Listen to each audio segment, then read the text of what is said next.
देख रहे हैं देश का number 1 Hindi news channel news 18 India और मैं हूं आपके साथ अनुपमा झा। शुरुआत करेंगे सबसे पहले सबसे बड़ी खबर के साथ। सूत्रों के हवाले से सबसे बड़ी खबर आपको बता दें, जेपी नड्डा से मुलाकात के दौरान वसुंधरा राजे पूरी तैयारी के साथ गई थी। वसुंधरा राजे अपने साथ साथ लोकसभा क्षेत्र का हिसाब लेकर गई थी कि आखिर किस लोकसभा क्षेत्र में बीजेपी का प्रदर्शन सही था और कहां पर खराब था। यही नहीं, विधानसभा स्तर पर बीजेपी क्यों हारी और क्यों जीती, साथ ही किस नेता ने किसकी पैरवी पर टिकट दिलवाई थी।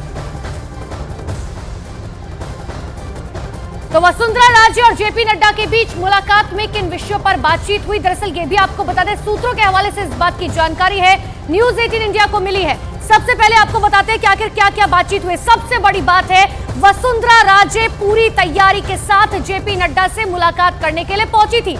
राजस्थान के 25 लोकसभा क्षेत्र का हिसाब लेकर वसुंधरा पहुंची थी, क्योंकि हर जगह का आइडिया उन्हें पूरी तरीके से है। हर लोकसभा क्षेत्र में पार्टी के प्रदर्शन की जानकारी उन्होंने बीजेपी के अध्यक्ष को दी है। हर विधानसभा क्षेत्र में पार्टी की जीत और हार का ब्यौरा भी दिया कि आखिर कहां पर किस वजह से जीत हुई और कहां पर किस वजह से हार हुई। किस नेता ने किसकी पैरवी कर टिकट दिलवाई थी, इसकी जानकारी भी वसुंधरा राजे ने जेपी नड्डा को दी। इतना ही नहीं, पैरवी पर टिकट पाए उम्मीदवारों का लेखा जोखा भी जेपी नड्डा के सामने वसुंधरा राजे ने रखा है, यानी कि पूरी तैयारी के साथ पहुंची थी। बागी उम्मीदवारों के पीछे अपना नाम आने पर उन्होंने अपना पक्ष जो है वो साफ तौर पर क्लियर कट जो है जेपी नड्डा के सामने रख दिया। जेपी नड्डा ने सरकार गठन पर वसुंधरा राजे से राय मांगी कि आखिर उनका जो है वो क्या कुछ कहना है, और वसुंधरा राजे ने सारे फैसले आला कमान के ऊपर छोड़ दिए हैं, जिसमें अब ये जानकारी है कि देखिए अब वसुंधरा राजे ने जो है अपनी बात जेपी नड्डा के सामने रख दी है।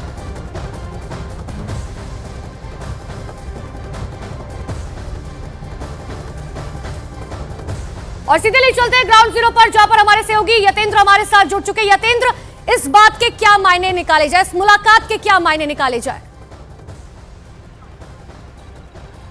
देखिए, मुलाकात के जो मायने निकालना है वो साफ तौर पर है कि वो अपने बीजेपी नेतृत्व से वो मिली हैं, यानी कि जो उनके बॉस यहाँ पर है दिल्ली में, पार्टी के बॉस, वो यहाँ पर उनसे मिली। उन्होंने अपनी बात कही है कि आखिरकार बीजेपी की जीत किस कारणों से हुई और कहीं हार भी हुई है जिन विधानसभाओं में, तो उन विधानसभाओं में हार के क्या कारण रहे, क्योंकि आने वाले समय में 2024 का जो लोकसभा चुनाव है वो बहुत ज्यादा दूर नहीं है। तो ऐसे में उन कमियों को दूर किया जा सकता है और उससे भी दुगनी ताकत के साथ लोकसभा चुनाव जो 25 लोकसभा सीटें उन पर जीत हासिल की जा सकती है। ये इस तरह की बात वसुंधरा राजे ने वहां पर कही है। जहां तक सरकार गठन की बात है तो उसको लेकर अभी तक कुछ भी स्पष्ट बीजेपी नेतृत्व ने उनसे नहीं कहा है। हालांकि वसुंधरा राजे ने यह जरूर भरोसा दिलाया है कि जो भी फैसला राजस्थान को लेकर होगा वो उसमें उनके साथ है, यानी कि जो भी फैसला होगा वो उनको स्वीकार होगा, क्योंकि जो सीटें हैं, मैं आपको बता दूं, राजस्थान में जो सीटें बीजेपी के खाते में आई हैं, तो ऐसे में कोई भी नेता बगावत करे या कोई भी बगावती तेवर अपनाए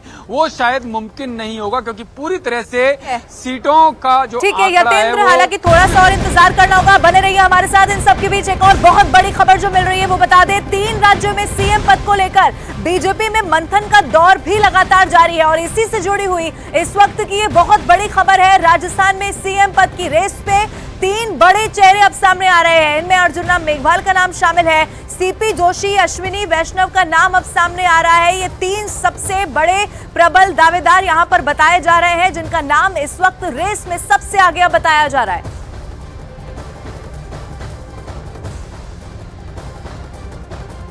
तो ये बड़ी खबर है, आपको बता रहे राजस्थान में सीएम पद के लिए 3 प्रमुख चेहरे हैं। सीपी जोशी प्रदेश अध्यक्ष जो है सतीश पूनिया की जगह उन्हें हाल ही में जो प्रदेश अध्यक्ष की कमान है वो सौंपी गई। इन सबके बीच में अब आपको वो दिखाते हैं कि 3 चेहरे जो राजस्थान के सीएम पद की रेस में इस वक्त सबसे आगे चल रहे हैं। वो 3 चेहरे, वो 3 नाम, सबसे पहले देखिए अश्विनी वैष्णव मौजूदा रेल मंत्री हैं, सीपी जोशी और एक और नाम अर्जुन राम मेघवाल का। अर्जुन राम मेघवाल कानून मंत्री हैं और हाल ही में उन्हें जिम्मेदारी दी गई थी। प्रधानमंत्री नरेंद्र मोदी के वो बहुत करीबी माने जाते हैं, बीकानेर से ताल्लुक रखते हैं। इसके अलावा सीपी जोशी सतीश पूनिया के समय में जब वो प्रदेश अध्यक्ष थे तब गुटबाजी की खबरें जब पार्टी के बीच में सामने आई तो फिर बड़ा फैसला लिया गया, सतीश पूनिया की जगह सीपी जोशी को एक कमान दे दी गई, बीजेपी का प्रदेश अध्यक्ष बना दिया गया। अश्विनी वैष्णव जोधपुर से ताल्लुक रखने के लिए अब देखिए, चूंकि राजस्थान का ये चुनाव है, अब ऐसे में माना यह जा रहा है कि उन्हें भी यहाँ पर क्या मुख्यमंत्री पद का दावेदार चूंकि माना जा रहा है, तो क्या उनका नाम हो सकता है? वो भी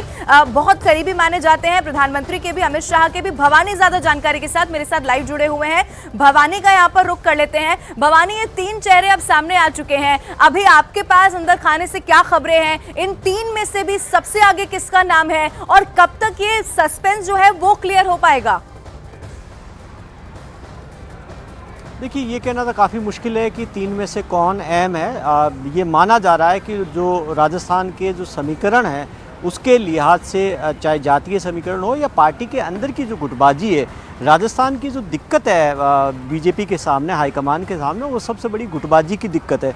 गुटबाजी की वजह से यहाँ पर काफ़ी मुश्किलों का सामना विधानसभा चुनाव से पहले करना पड़ा, और वसुंधरा राजे जो मिली है वो उसी को दिखाता है, क्योंकि जब टिकट डिस्ट्रीब्यूशन हुआ था तब ये आरोप लगा था कि ये टिकट इन नेताओं ने दिलाया, उसमें से जीते कितने वसुंधरा राजे ने, जो हमारे सूत्रों से जानकारी मिली, वसुंधरा राजे ने जो उनकी सिफारिश से जितने टिकट मिले उनके बारे में एक रिपोर्ट कार्ड रखा। उन्होंने कहा कि उनमें से परसेंटेज जो जीतने का है वो काफ़ी ज़्यादा है, ये वसुंधरा राजे का क्लेम था।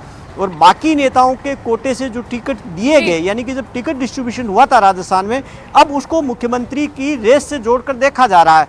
ये दावा किया जा रहा है वसुंधरा जी कैंप की, वसुंधरा जी की ओर से बताया गया कि परसेंटेज जिताने में उनका योगदान ज्यादा था, जितने टिकट उनको उनकी सिफारिश से दिए वो ज्यादा जीते, यानी कि बिल्कुल भवानी, राजस्थान का मुख्यमंत्री कौन बनेगा इस पर सबकी निगाहें टिकी हुई हैं, लेकिन मध्य प्रदेश का मुख्यमंत्री कौन होगा, इसे लेकर बीजेपी नेता प्रहलाद पटेल की पहली प्रतिक्रिया सामने आई है। उनका कहना है कि मुख्यमंत्री पद को लेकर आपको और हमें दोनों को इंतजार करना पड़ेगा। सुनाते भी आपको क्या कुछ उन्होंने कहा है। दरअसल प्रहलाद पटेल की तरफ से पहली बार जो है ये बयान दिया गया। उन्होंने साफ तौर पर कहा कि सीएम के नाम के लिए थोड़ा सा इंतजार करिए, सीएम के नाम का जल्द ऐलान होगा, आपको और हमें, हम दोनों को इंतजार है।